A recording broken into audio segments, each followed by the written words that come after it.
उत्तर प्रदेश की करहल विधानसभा सीट पर होने वाला उपचुनाव इस बार दिलचस्प है क्योंकि यहां परंपरागत रूप से समाजवादी पार्टी का कब्जा रहा है। लेकिन इस बार बीजेपी ने कड़ा मुकाबला देने के लिए अपने उम्मीदवार अनुजेश प्रताप को मैदान में उतारा है। दोनों उम्मीदवार एक ही यादव परिवार से हैं, जिससे चुनाव और भी ज्यादा रोचक हो जाता है।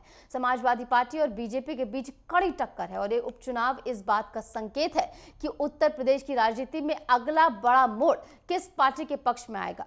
देखिए रिपोर्ट।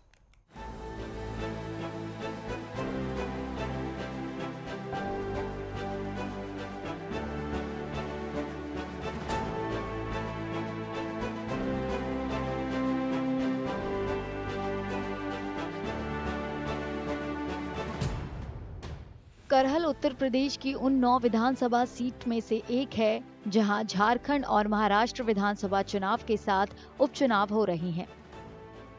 लोकसभा चुनाव में समाजवादी पार्टी नेता अखिलेश यादव की कन्नौज से जीत के बाद करहल में उपचुनाव कराया जा रहा है। करहल परंपरागत रूप से समाजवादी पार्टी का गढ़ रहा है, फिर भी इस उपचुनाव में बीजेपी और समाजवादी पार्टी के बीच कड़े मुकाबले के आसार हैं। यहाँ उपचुनाव दिलचस्प है। बीजेपी और एसपी दोनों पार्टियों के उम्मीदवार एक ही यादव परिवार से हैं।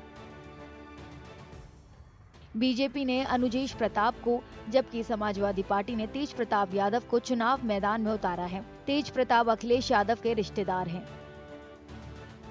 आज़ादी के बाद से ही हमेशा समाजवादी विचारधारा को यहाँ के लोगों ने हमेशा ऊपर रखा और पहले सरकारें रहीं, कांग्रेस की रही, बीजेपी की रही, लेकिन कभी यहाँ के लोगों ने समाजवादी पार्टी का साथ नहीं छोड़ा।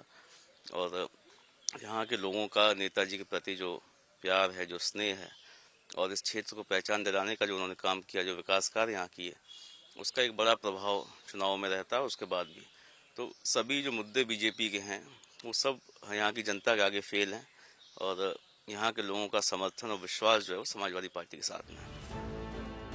समाजवादी पार्टी उपचुनाव में कोई कसर नहीं छोड़ रही है। पार्टी के सीनियर नेता तेज प्रताप यादव के प्रचार के लिए करहल में डेरा डाले हुए हैं।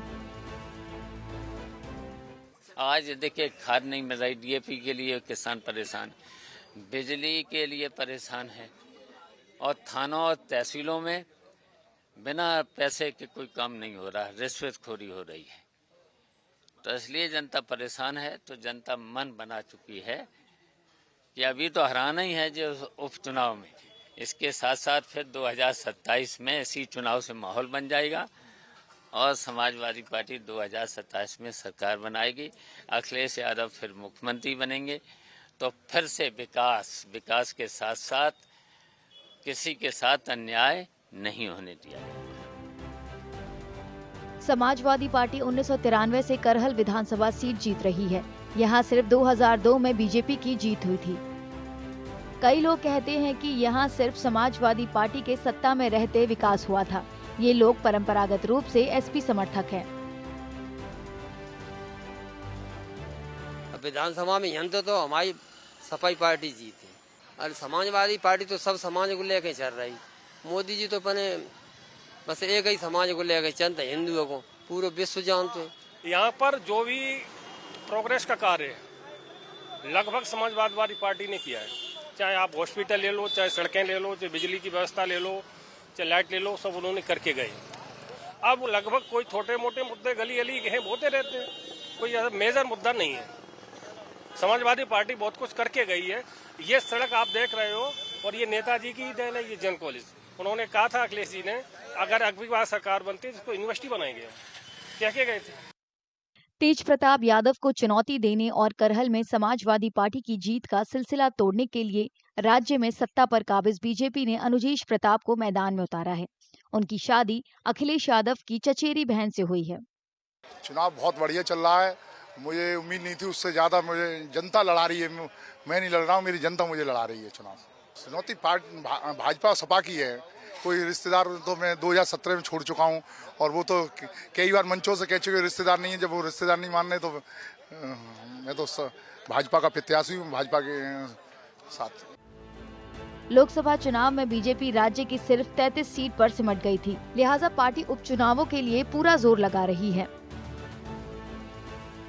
राज्य के कई मंत्री करहल समेत राज्य की सभी 9 सीट पर जोर शोर से पार्टी उम्मीदवारों का प्रचार कर रहे हैं, जहां उपचुनाव हो रहे हैं। उत्तर प्रदेश के यशस्वी माननीय मुख्यमंत्री जी का ओजस्वी उद्बोधन सारी जनता ने सराहा है और जो भारतीय जनता पार्टी के प्रत्याशी हैं अनुजेश प्रताप यादव जी, उनके प्रति लोगों का रुझान, समर्थन, जोश इस बात की ओर इशारा कर रहा है कि जैसे भारतीय जनता पार्टी ने आजमगढ़ में, रामपुर में कमल खिलाने का काम किया, वैसे ही इस बार करहल में भी कमल खिलने वाला है। करहल के कई बीजेपी समर्थकों को उम्मीद है कि इस बार यहां उनकी पार्टी जीतेगी। वैसे बढ़िया सरकार चल रही है, इसी सरकार को हम लोग चाह रहे हैं यही सरकार आए और अनुजेश प्रताप जी फिर जीते यहाँ से। क्यों वातावरण बढ़िया चल रहा है, कोई सुरक्षा और लेडीजों की सुरक्षा बढ़िया है और किसी की गुंडागर्दी नहीं चल रही है किसी के ऊपर, भय मुक्त समाज है, इसलिए हम लोग चाह रहे हैं अनुजेश प्रताप को जिताएं। उत्तर प्रदेश विधानसभा उपचुनाव में करहल समेत सभी 9 सीट पर 20 नवंबर को वोटिंग होगी। वोटों की गिनती 23 नवंबर को होगी।